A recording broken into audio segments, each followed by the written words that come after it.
So at this point now we have a decent foundation that will allow us to start playing around with Live. We understand the difference between the session view and the arrangement view. We can access content from our browser, and we can set up the browser to access content that didn't come with Ableton Live. So before we start playing around, we should look at the preferences and make sure that things are set up the way that we want them to be. Now, if you're on a PC, the preferences are going to be located in the options menu. I happen to be on a Mac, so the preferences for me are in the Live menu. So Live, Preferences, and there we go. Now here in the preferences, we can change certain aspects of Ableton Live to make it work how we want. I'm not going to go over every single aspect of the preferences, but I will give you a brief overview of what the different sections are. So if we look here on the left side, we have different tabs that'll take us to different areas of the preferences. In the Look Feel tab, we can change certain aspects about how Ableton Live looks. For example, for the purpose of recording the video, I wanted some of the screen elements to be a little bit larger. So I went to my zoom display preference and I zoomed in the display to make some of the things bigger. If you want more screen real estate, you can make the elements smaller. And again, you can just tweak this to your liking. So let me go ahead and go back to 129. Another interesting thing in here that I'll touch on really quickly is the skin.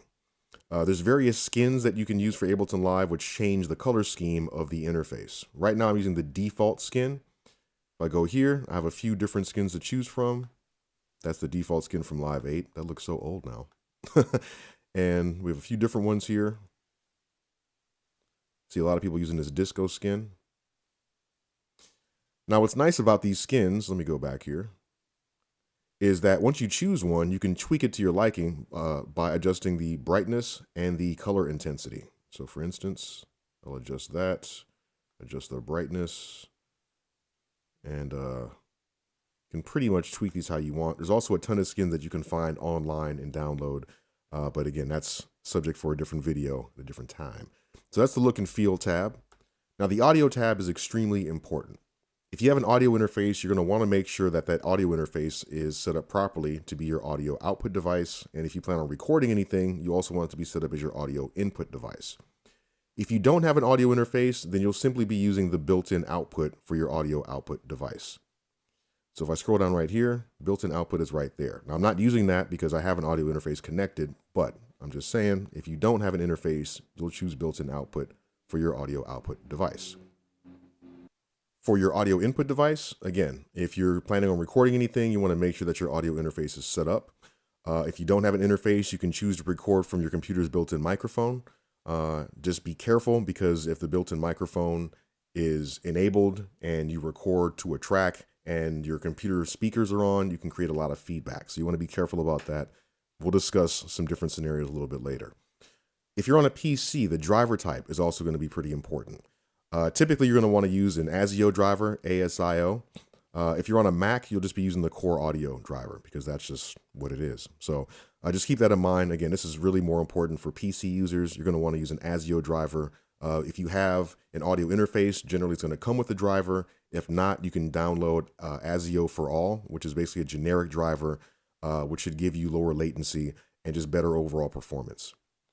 Now, once you set up the audio interface, whatever interface that you choose, you're going to want to make sure that the proper channels are configured.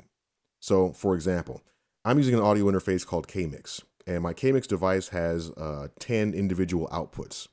If I want to be able to use more than just the first two outputs, I want to make sure all my other outputs are configured.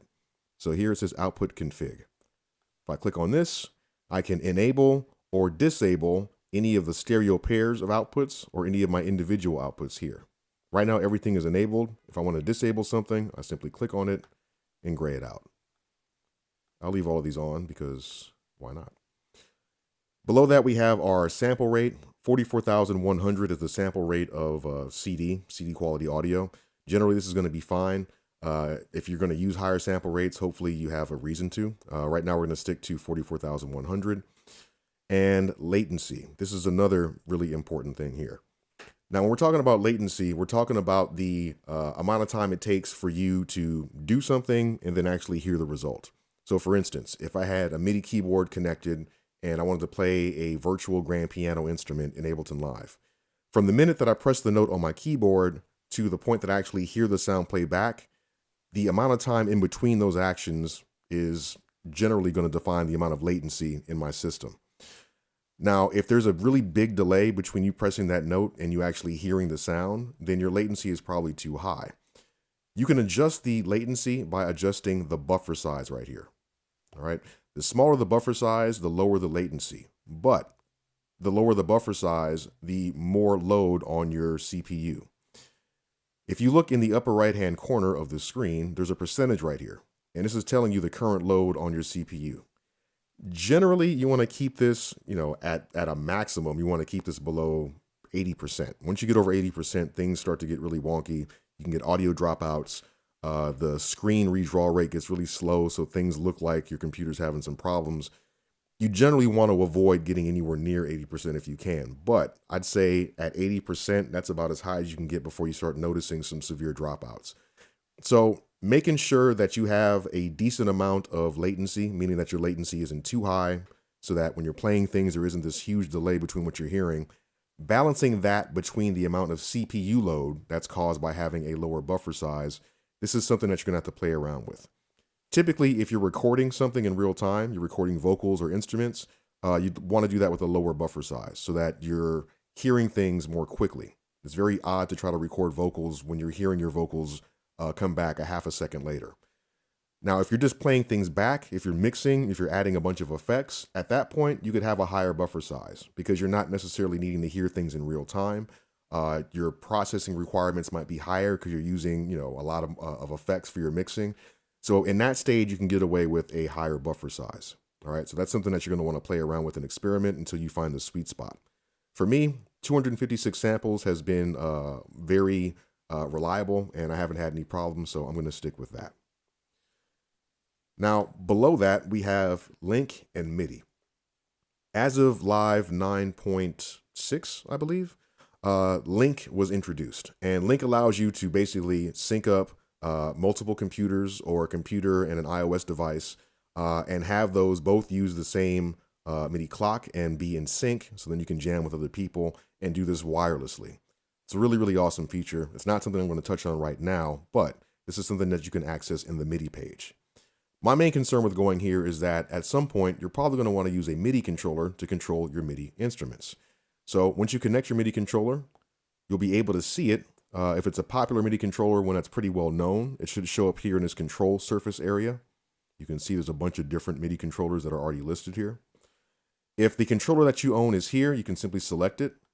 And once you select that, you'll be able to select it for your input and for your output. Now, I'm not using a MIDI controller right now, and I'll explain why a little bit later. We can actually get away with playing our MIDI instruments without using a MIDI controller. But if you have a MIDI controller, you're going to want to make sure that that's properly set up here. Once it's plugged in, you can go down to the MIDI ports. You're going to find your MIDI controller, whatever it is, the name will show up here.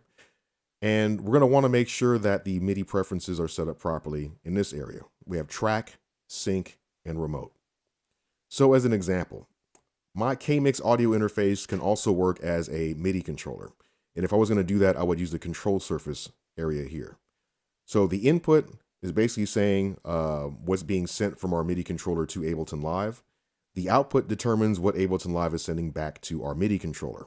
This is useful if you want to create a scenario with, say, light feedback or something. Now, I want to make sure that if I plan on using my MIDI controller to control any instrument on a MIDI track, I want to make sure that the track button is on for the input of my MIDI controller. If I want to be able to, let's say, MIDI map a knob on my controller to control something else in Live, maybe I want to make it so that a knob can control the frequency of a filter. In that case, I'm going to want to MIDI map that knob to control it. And if that's what I want to do, I want to make sure that the remote button is on for the input of my controller. This will allow me to MIDI map it to different aspects of Ableton Live. Now, if, let's say, maybe I'm using a MIDI controller that has its own MIDI clock. Maybe I'm using, let's say, like an MPC. An MPC, if you're not familiar, is a very iconic sampling drum machine that has its own sequencer and its own MIDI clock. Maybe I want to slave Ableton Live to the clock of my MPC. If that's the case, I want to make sure that sync is on for the input. This means that Ableton Live will sync to the incoming MIDI clock from my MIDI device. And you have your output. So if we want to send light feedback back to our device, back to our MIDI controller, let's say if you have a launch pad or push or some sort of button-based device, you want to make sure that track and remote are on for the output. And if, let's say with our MPC, we'll bring that scenario back. Maybe we want the MPC to slave to Ableton Live's clock. So it'll follow the master tempo in Ableton Live. We want to make sure that sync is on for the output. Okay. So the MIDI preferences are extremely important when you start using MIDI devices. And the more you play with the virtual instruments in Live, I think you'll see that having a MIDI controller is extremely useful. Moving on, we have our file and folder section. Again, I'm not going to dive too deep into this, but what I will say is that this area down here that says plugin sources, if you have any third-party plugins, things that didn't come with Ableton Live, let's say, for instance, if you have a synth like Silent or Massive, if you're using Reactor, any type of different third-party plugins that aren't made by Ableton, you're going to want to make sure that where it says plugin sources, I have an area here that says use VST plugin system folders. Now, most plugins that you download, if they have an installer, they're going to install that plugin in your computer's system folder. You have a built-in VST folder in your computer, and Ableton Live knows to read any plugins that are in that folder. So if you plan on using those, you want to make sure that this option is set to on. You can also use audio units if you're using a Mac, and if you plan on using audio units, you want to make sure that this option is set to on as well.